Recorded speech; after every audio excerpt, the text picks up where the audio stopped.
आज मंत्रिमंडळामध्ये अतिवृष्टीमुळे ज्या शेतकऱ्यांचं नुकसान झालंय त्यांच्याकरता दोन महत्त्वाचे निर्णय घेण्यात आलेले आहेत।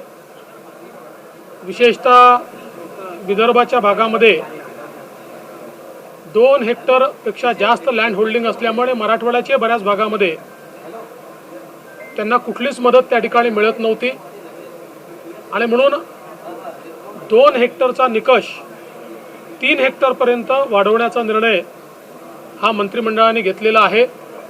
त्यामुळे आता ज्यांचं नुकसान झालं आहे अशा जवळजवळ सर्व शेतकऱ्यांना यामध्ये फायदा मिळणार आहे। ज्यांची जमीन खरडून गेली आहे त्यातही 2 हेक्टरपेक्षा जास्त ज्यांच्याकडे जमीन आहे त्यांची जमीन खरडून गेली तर त्यांना कुठली मदत मिळत नव्हती।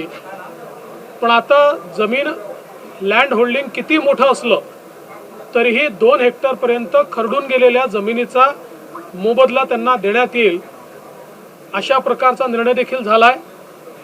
त्यासोबत एखाद्या शेतकऱ्याच्या जमिनीचा काही भाग खरडून गेलाय आणि बाकी ठिकाणी पिकाचं नुकसान झालंय, अशा परिस्थितीमध्ये त्या शेतकऱ्याला एकच मदत मिळत होती, परंतु आता खरडून गेलेल्या जमिनीच्या संदर्भात ती खरडून गेल्याची मदत त्या ठिकाणी त्याला मिळणार आहे आणि उर्वरित भागातली जी काही पिकाचं नुकसान झाल्याची मदत आहे ती मदत देखील त्या ठिकाणी शेतकऱ्यांना मिळणार आहे।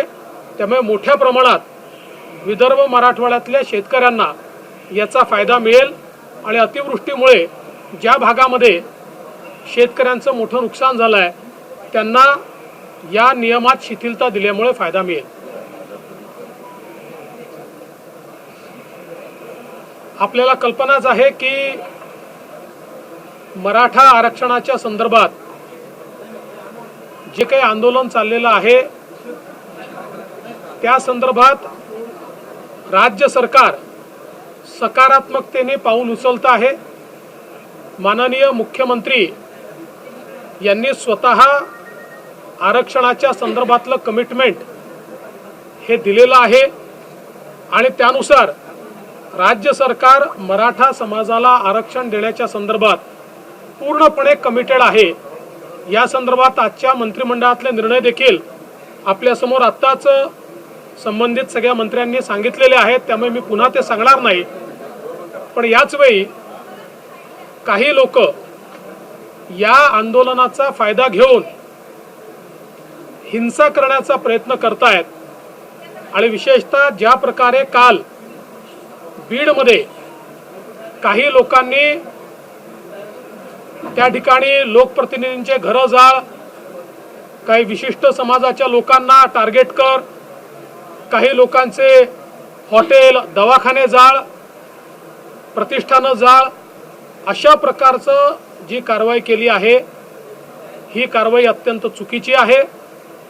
त्याची अतिशय गांभीर्याने दखल ही राज्य सरकारने घेतली आहे।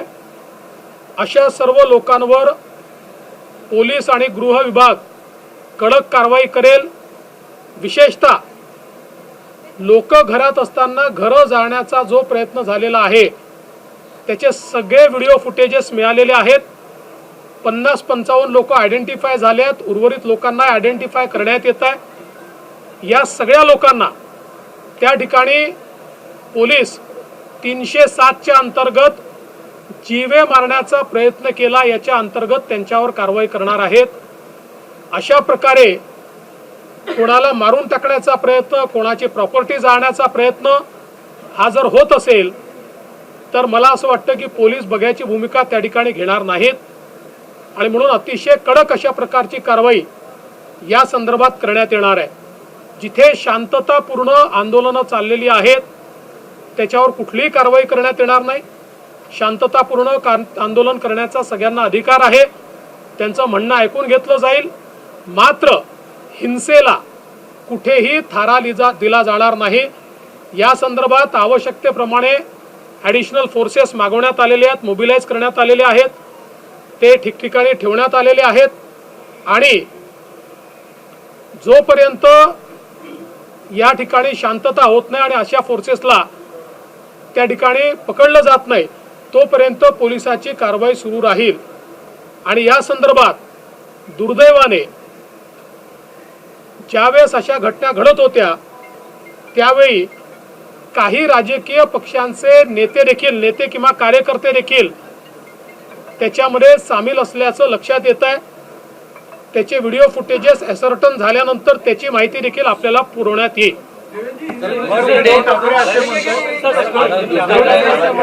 देखिए, कल जिस प्रकार की घटना बीड़ में हुई है इसका समर्थन नहीं किया जा सकता।